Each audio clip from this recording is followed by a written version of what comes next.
हे ईश्वर, आज चोरी के लिए कोई अच्छा घर दिखाइए। हे यहोवा की ओर से धन्य पुरुष भीतर आ, तू क्यों बाहर खड़ा है? लो अभी आया। वो रास्ते में एक लड़का बेहोश होकर पड़ा था। पहले तो उसे होटल लेकर गया, उसे ट्रीटमेंट दिया और शहर जाने की बस में चढ़ाकर आया हूँ। क्या कहा? होटल में ट्रीटमेंट? भूख नाम की बीमारी के लिए होटल में ही तो ट्रीटमेंट मिलेगी ना।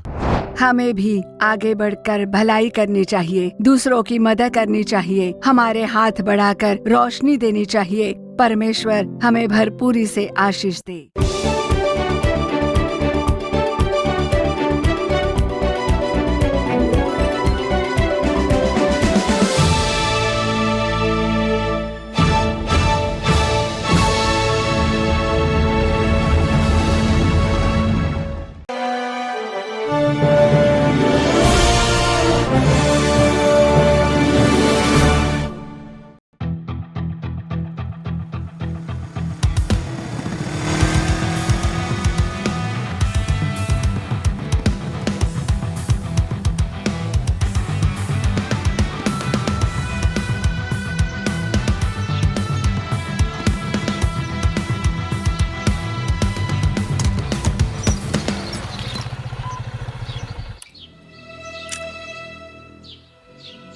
हे ईश्वर, आज चोरी के लिए कोई अच्छा घर दिखाइए।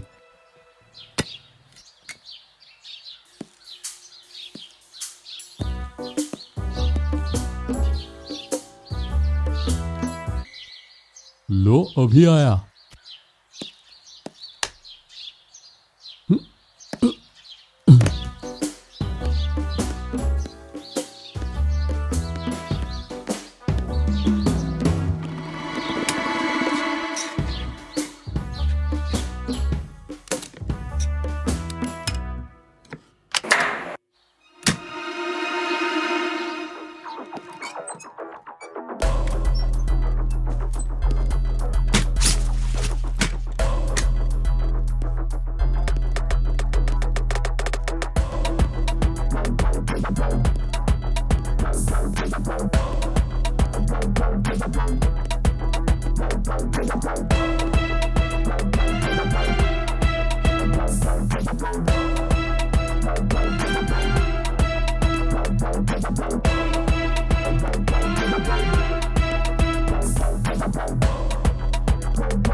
क्या बात है, एक ही चाबी से सारे ताले खोलना कोई तुमसे सीखे।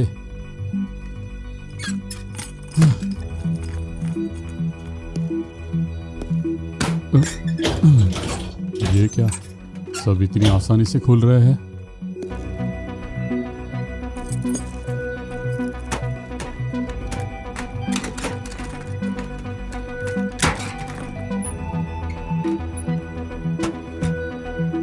ये तो पूरा खाली खाली है। अपने लिए पृथ्वी पर धन इकट्ठा न करो। इस घर में कुछ नहीं मिलने वाला।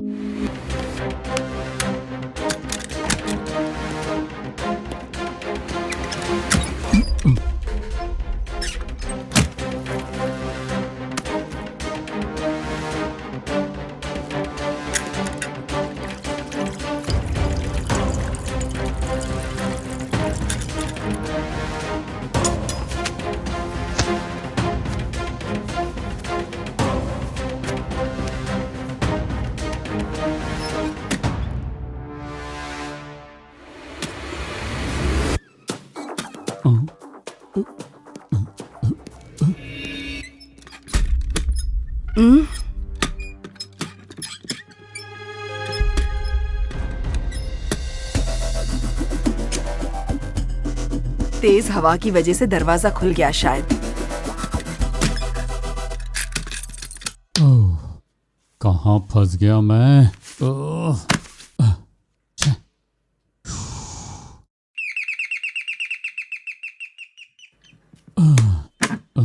क्या हुआ बेटी, बहुत थकी हुई लग रही हो? हाँ माँ, आज स्कूल में बहुत सारे नोट्स लिखने थे। अच्छा, हाथ मुंह धो ले, मैं चाय लेकर आती हूँ।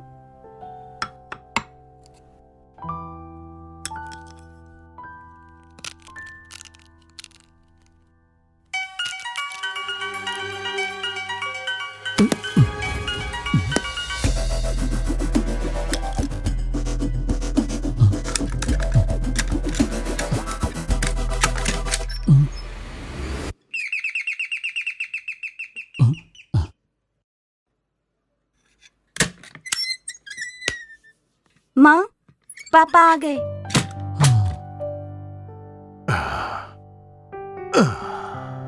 आज आने में काफी देर हो गई। ऑफिस में काम बढ़ गया है नहीं क्या? वो रास्ते में एक लड़का बेहोश होकर पड़ा था। पहले तो उसे होटल लेकर गया, उसे ट्रीटमेंट दिया और शहर जाने की बस में चढ़ा कर आया हूँ। क्या कहा? होटल में ट्रीटमेंट? भूख नाम की बीमारी के लिए होटल में ही तो ट्रीटमेंट मिलेगी ना। पापा, मेरी फ्रेंड है ना वसंता, बेचारी बहुत परेशान है। स्टेशन तक पहुंचने में रोजाना 4 किलोमीटर चलना पड़ता है उसे। मैं सोच रही थी अपनी साइकिल उसे दे दूं। हाँ हाँ, जरूर दे दो। क्या उसका परिवार बहुत गरीब है? हाँ माँ, वो लोग बहुत गरीब हैं। तो साइकिल को स्टैंड पर खड़ी करने के लिए भी तो पैसे लगेंगे ना, वो मैं दे देती हूँ। तो फिर मैं कैसे सहायता करूँ? एक काम करता हूँ, उस बच्ची की ट्रेन सीजन टिकट की जिम्मेदारी मैं उठा लेता हूँ। जेमी, आइए नानी माँ, कैसी हैं आप? बहुत अच्छी हूँ। तुम लोग सब कैसे हो? सब बहुत अच्छे हैं। आइए माँ जी, आइए बैठिए। हाँ,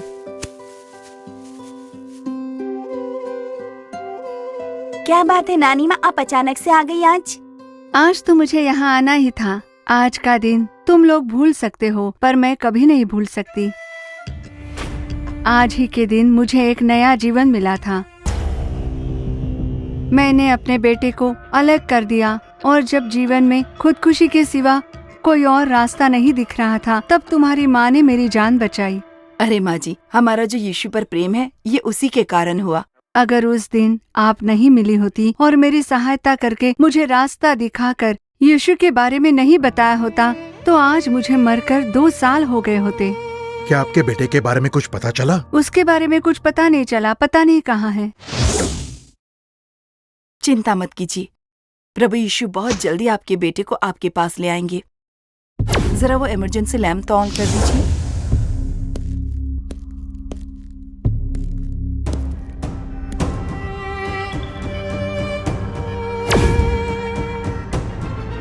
ये कौन है? ये घर के अंदर कैसे आया?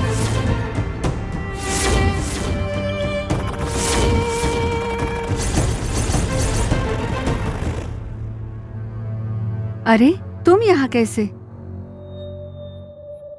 माँ, तुम्हारी माँ तो कब की मर चुकी है।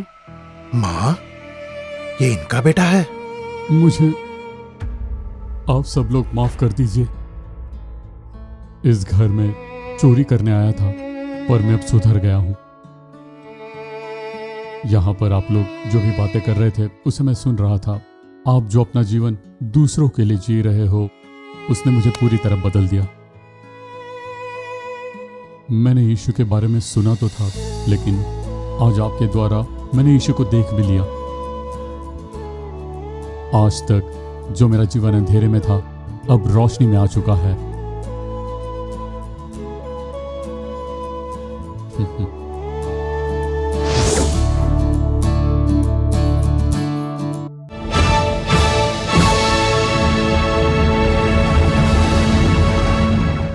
परमेश्वर और प्रभु यीशु मसीह के महान नाम में आप सभी को मेरा प्रेम भरा अभिवादन। आज इस कार्यक्रम के द्वारा परमेश्वर आपसे बातें करके आपको आशीष से भर दे। रोशनी नाम के शीर्षक पर आपने एक अच्छे कार्यक्रम को देखा। तो मेरे प्रियजनों, इस कार्यक्रम के द्वारा प्रभु ने आपसे बातें की हैं। जो लोग अंधेरे में थे, उन्होंने एक बड़ी ज्योति देखी। अगर हम कभी किसी के घर जाते हैं और अगर वहाँ पर अंधेरा है, तो वहाँ पर परमेश्वर वास नहीं कर सकते, प्रभु की उपस्थिति नहीं होती। हमें परमेश्वर के बच्चे बनना चाहिए। हमें अपने घर में प्रार्थना करनी चाहिए, प्रभु के आज्ञाकारी रहना चाहिए। तभी हमारे घर में प्रभु वास करेंगे और हमारे घर में ज्योति रहेगी। जब हमारे घर में ज्योति आती है, तब अंधेरा अपने आप मिट जाता है। इसीलिए वचन कहता है, जो लोग अंधकार में बैठे थे, उन्होंने बहुत बड़ी ज्योति देखी। तो हमारे घर में हमेशा ज्योति रहनी चाहिए। जब घर में रोशनी रहेगी, तब प्रभु उस घर में वास करेंगे और उनकी महिमा रहेगी। वहाँ प्रभु की उपस्थिति रहेगी। मेरे प्रियजनों, हमारे घर में अंधेरा नहीं होना चाहिए और अगर हमेशा रोशनी रहनी है, तो जैसे हम मत्ती 5:16 में पढ़ते हैं, उसी प्रकार तुम्हारा उजियाला मनुष्यों के सामने ऐसा चमके कि वे तुम्हारे भले कामों को देखकर तुम्हारे पिता की जो स्वर्ग में है बड़ाई करे। तो भले कामों का यहाँ पर क्या अर्थ है? हम अपने जीवन में जो सही काम करते हैं उसे भला काम कहा गया है। एक पवित्र जीवन हमें जीना चाहिए और हमें बहुत ही ईमानदार बनकर जीना चाहिए। दूसरों के साथ बहुत अच्छा स्वभाव व्यवहार करना चाहिए। हमें हमेशा देने वाला बनना है जो भले काम होते हैं, मतलब यीशु मसीह का स्वभाव हमारे अंदर दिखना चाहिए। हमें देने वाला बनना है, दूसरों को सहायता देनी है, प्रेम प्रकट करना है। तो ये सब करना असल में आसान नहीं होता। हमारे पास जो है उसे दूसरों को देना उतना आसान काम नहीं होता। तो यीशु के स्वभाव अगर हमारे अंदर है तो ही हम दूसरों को देने वाले बन सकते हैं और भले काम कर सकते हैं। तो मेरे प्रियजनों, लोगों के आगे हमारे भले कामों को प्रकट करने के लिए क्या करना होगा? सबसे पहले हमारे जो चाल चलन है उसे सही करना है। अपने जीवन में पति को धोखा देने वाली स्त्री के रूप में हमें बिल्कुल भी नहीं होना है। पहले पतरस 2:12 कहता है कि तुम्हारा चाल चलन भला हो। पहले पतरस अध्याय 3:2 में कहा गया है कि पवित्र चाल चलन को देखकर बिना वचन के अपनी अपनी पत्नी के चाल चलन द्वारा खींच जाएं। तो जो पत्नी है उन्हें मसीह पर प्रेम रखना चाहिए। जब वो भले काम करती है तो पति फिर चाहे कैसे भी क्यों ना हो, उन्हें प्रभु में लाया जा सकता है। मेरे प्रियजनों, स्मिथ विगल्सवर्थ नाम के एक प्रभु के जीवन के बारे में हम में से कई लोग जानते हैं। वो एक सख्त इंसान थे। उनकी जो पत्नी थी उन्होंने प्रभु को स्वीकार किया, परमेश्वर के प्रेम से भरे गए थे। एक बार उन्होंने अपने पति से कहा कि पास में ही एक सभा हो रही है, मैं वहाँ जाकर आऊंगी, और उन्होंने भी अपनी पत्नी को इजाजत दे दी। उन्होंने कहा ठीक है तुम जाना, पर जल्दी आ जाना। पर जिस सभा में वो गई थी वो सभा खत्म होने में देरी हो गई और वो घर देरी से पहुंची। देखिए उन दिनों में काफी ठंड पड़ रही थी। तब वो ठंड के मारे कपकपाती हुई घर लौटी। तब देखा कि घर का दरवाजा बंद है, दिए बुझ चुके हैं। उन्होंने सोचा कि मेरे पति सो गए होंगे तो उन्हें जगाना अभी ठीक नहीं है, उन्हें सोने दो, मैं बाहर ही ठहरती हूँ। ऐसा सोचती हुई वो बाहर ही बरामदे में ठंड में कपकपाती हुई बैठ गई।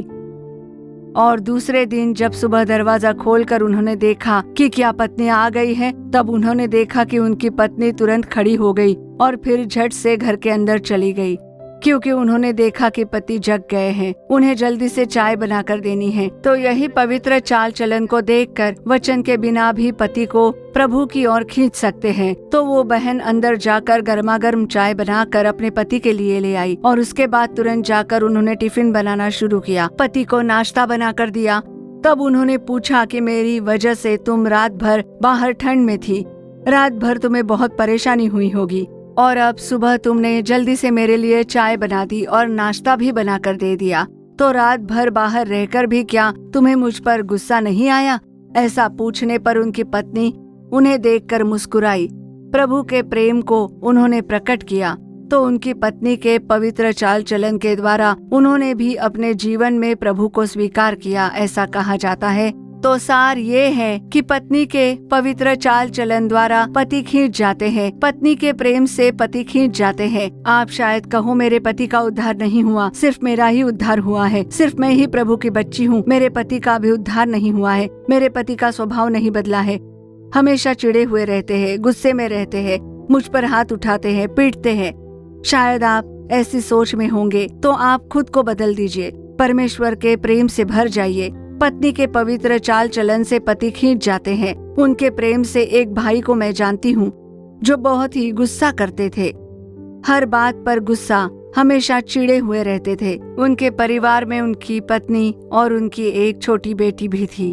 एक बार जब वो अपनी पत्नी और बच्ची को ले आए तब बोले कि मेरा स्वभाव जानवरों जैसा है, हर बात में मैं पत्नी को पीटता हूँ, ऐसे स्वभाव का इंसान हूँ। लेकिन मेरी पत्नी बहुत ही शांत है, शांत स्वभाव की है, हमेशा मुस्कुराती हुई रहती है। वो बाइबल पढ़ती है, प्रार्थना करती है, परमेश्वर की संगति में रहती है, वो प्रभु की बच्ची है और उसके स्वभाव को देखकर मैं भी परमेश्वर की संतान बन गया। अब हमारा पूरा परिवार परमेश्वर की संतान बनकर खुशी से रहते हैं। मेरी पत्नी की प्रार्थना से, मेरी पत्नी के शांत स्वभाव से, मेरी पत्नी के धीरज के कारण मैंने परमेश्वर को स्वीकार किया है, ऐसा उस भाई ने कहा। तो इस कार्यक्रम से जुड़े हर एक बहनों से मैं यही कहती हूँ कि आपके पवित्र चाल चलन द्वारा आपके पति खींच सकते हैं।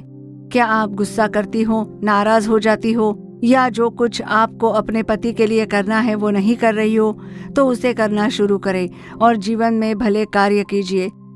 वो भी एक प्राण है। बाहर प्राणों को खोज कर जाने की जरूरत नहीं। घर में आपके पति भी एक प्राण है, उसे भूलना नहीं। पत्नी के पवित्र चाल चलन से पति खींच जाते हैं।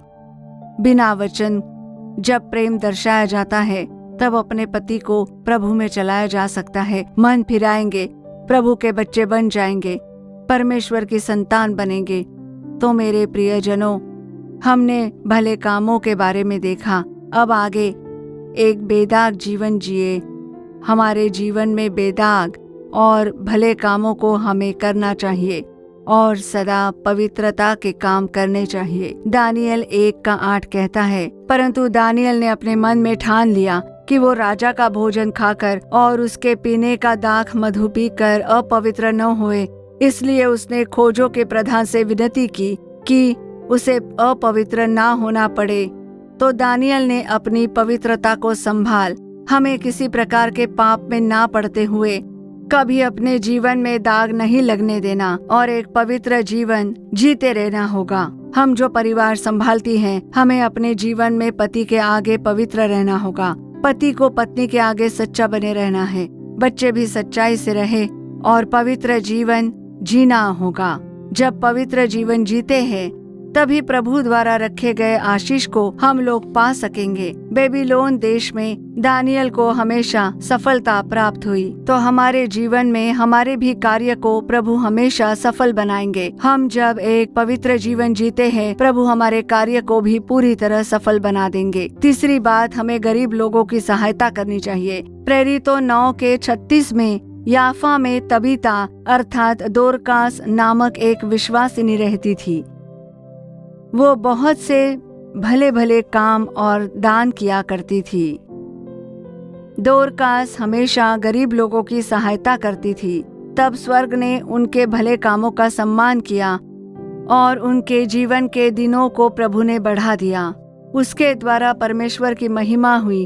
भले कामों के द्वारा रोशनी फैलाएंगे और यीशु को देखेंगे। तो मेरे प्रियजनों, जब हम इस दोरकास को देखते हैं, उसने हमेशा भले भले काम किया, दान धर्म के कामों में हमेशा लगे रही और हमेशा उन्होंने रोशनी फैलाई। तब मेरे प्रियजनों, दोरकास की तरह हमें भी भले भले काम करने चाहिए, दान धर्म करना चाहिए। गरीबों की सहायता कीजिए, पीड़ित लोगों की सहायता कीजिए, जो अनाथ है उनकी सहायता कीजिए, जिनके पास कुछ नहीं है उन्हें हमें दान देना चाहिए। आपको करना होगा। मैं मेरी चीजों को औरों को क्यों दूं? मैं ऐसा बिल्कुल नहीं करूँगा, ऐसा आपको बिल्कुल ही नहीं सोचना चाहिए। जब हम औरों को देते हैं, वही परमेश्वर हमें कई गुना लौटा देते हैं। तो मेरे प्रियजनों, हमारे साथ काम करने वाली एक बहुत अच्छी महिला थी। अब उस महिला के जो पति थे वो एक शराबी थे। उनकी बेटी की शादी की बात चल रही थी। अब वो महिला यीशु को तो नहीं जानती थी।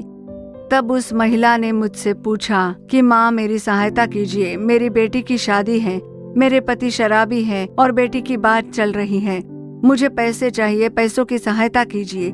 ऐसी उसने मांग की। तब मैंने कहा ठीक है, और मैंने उसके लिए प्रार्थना की और उसके हाथों में मैंने पैसे रख दिए। और जब मैंने वो पैसे उसे दिए तो उसे हाथ में रखकर बहुत रोने लग गई। उसके समझ में नहीं आ रहा था, इसलिए वो रोने लग गई। उन पैसों को हाथ में रखकर मुझे देखकर वो महिला बहुत रोने लग गई। तब मैंने कहा, तुम प्रभु को थाम लो, यीशु पर विश्वास करो, यीशु से प्रार्थना करो, तुम्हारे कार्य प्रभु संभाल लेंगे। प्रभु यीशु पूरी जिम्मेदारी उठा लेंगे। तुम्हारी जरूरतें सभी प्रभु संभाल लेंगे, बेहतरीन तरीके से वो चलाएंगे। तुम सिर्फ परमेश्वर को थाम लो, ऐसा मैंने उससे कहा। तो प्रियजनों, हमें देना चाहिए, तब हम दूसरों की सहायता करके दूसरों के आंसू पोंछ देंगे। तो ऐसा कीजिए, जिनके पास भी पैसे हैं, पति पत्नी दोनों ही अच्छी कमाई करते हैं, बच्चे अच्छी कमाई करते हैं, तो जिनके पास पैसे हैं वो दीजिए। देने वाला एक मन आपको होना चाहिए, जैसे दोरकास का मन था। उसने भले भले काम किए, दान धर्म के काम किए और प्रभु की महिमा की। उसने कई लोगों के जीवन में रोशनी फैलाई। जो लोग अंधेरे में थे उन्हें यीशु के बारे में बताकर, भले काम करके कई लोगों को रोशनी में चलाया उसने। तो हमें भी आगे बढ़कर भले काम करने चाहिए, दूसरों की सहायता करें, अपना हाथ आगे बढ़ाए और रोशनी प्रदान करे। तब परमेश्वर हमें आशीष प्रदान करे। प्रभु हमारे परिवार को आशीष दे और उसे आगे बढ़ाए। चलिए अब प्रार्थना करें। हे प्रभु यीशु, आपको धन्यवाद देते हैं प्रभु। इस कार्यक्रम के द्वारा आपने हमसे बातें की प्रभु, उसके लिए आपको धन्यवाद देते हैं। इस दुनिया में आपने हमें चुन लिया है प्रभु। आपके लिए जीने के लिए हमें आपने बनाया है, उसके लिए आपका धन्यवाद। हम आपके मन को ठेस नहीं पहुंचाना चाहते, आपको हम दुख नहीं देना चाहते हैं। हमें एक पवित्र जीवन जीना है और आपके लिए एक गवाही का जीवन जीना है।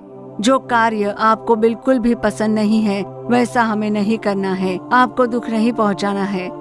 बस हमें आपकी महिमा देने वाले बच्चे बनना है। आप हमारी सहायता कीजिए। हम जहाँ पर हैं वहीं पर हमें रोशनी फैलानी है। हमारे परिवार में आपकी ज्योति बनी रहे। जो लोग अंधकार में बैठे थे उन्होंने बहुत बड़ी ज्योति देखी। उस वचन के अनुसार आपको एक ज्योति के रूप में देखने के लिए आप हमारी सहायता कीजिए। जिन परिवारों में अंधकार फैला है वहाँ पर रोशनी भर जाए प्रभु। परिवारों में दिखने वाले जो शाप है, परिवार में जो शाप के बंधन है, वो यीशु के नाम में पूरी कर नष्ट हो जाए। परिवार में आशीष में बाधा पहुंचाने वाली आत्मा, परिवार में आशीष में बाधा पहुंचाने वाले शैतान के कार्य यीशु के नाम में नष्ट हो जाए परमेश्वर। और दोरकास के समान प्रभु भले काम करने के लिए आप हमारी सहायता कीजिए प्रभु। देने वाला एक मन प्रदान कीजिए। जो सहायता की मांग करते हैं उनकी सहायता करने के लिए कृपा कीजिए। सहायता करने के लिए हमारे हाथ आगे बढ़ने हैं, हमें उत्तम कार्य करने हैं प्रभु। दूसरे परिवार को नया जीवन देना है प्रभु। और जो गरीब है उनकी सहायता करनी है। गरीब बच्चों को पढ़ाने में हमें मदद करनी है प्रभु। उसके लिए नए रास्ते खोलकर आप आशीष दीजिए प्रभु, आशीष दीजिए प्रभु। इस संसार में प्रभु, इस परिवार में प्रभु, हमारे निजी जीवन में हमें ज्योतिर्मय बनना है। आपके लिए उठकर प्रकाशमान बनना है। हमारे द्वारा आपके नाम की महिमा हो जाए प्रभु। हम जो भले काम करते हैं उसका प्रतिफल हमें स्वर्ग में अवश्य मिलेगा। उसका एहसास करते हुए प्रभु हमें भलाई करनी है, हमें दान धर्म करना है। इस तरह की बलि आपको बहुत पसंद है परमेश्वर। तो आपके पसंदीदा बच्चे बनकर आपके लिए गवाही बनने के लिए कृपा कीजिए प्रभु। आप ऐसा कर रहे हो उसके लिए आपको धन्यवाद देते हैं। परिवार को आशीष दीजिए। बच्चों के कामों पर आपका आशीष रहे। उनके जीवन में आप बड़े बड़े कार्य कीजिए। उनके आशीष में जो बाधा है वो यीशु के नाम में नष्ट हो जाए परमेश्वर। इन परिवारों में आप संग्रह करने चलाइए। आप ऐसा कर रहे हो उसके लिए आपको धन्यवाद देते हैं। प्रभु यीशु के नाम में प्रार्थना करते हैं अच्छे पिता, आमीन आमीन। तो मेरे प्रियजनों, प्रभु ने हमारी सृष्टि ज्योति फैलाने के लिए की है और हमें रोशनी फैलानी चाहिए। ज्योतिर्मय बनाकर भलाई के काम करें, दूसरों की सहायता करें, अपने हाथ आगे बढ़ाएं और मन की गहराई से देने वाले बने। तो जब हम देते हैं प्रभु परिवारों में आशीष करेंगे। हमें गरीब परिवारों के बारे में सोचना होगा। गरीबों की सहायता करें, उनकी सहायता के लिए हाथ आगे बढ़ाएं। परिवारों में परमेश्वर का आशीष बना रहे। आमीन आमीन। For further details and prayer support, contact Jesus Redeems Ministries, Nallumavadi, Tuticorin District, 628211. Our phone number 04435454545. Email info@jesusredeems.org. Our website www.jesusredeems.com. God bless you.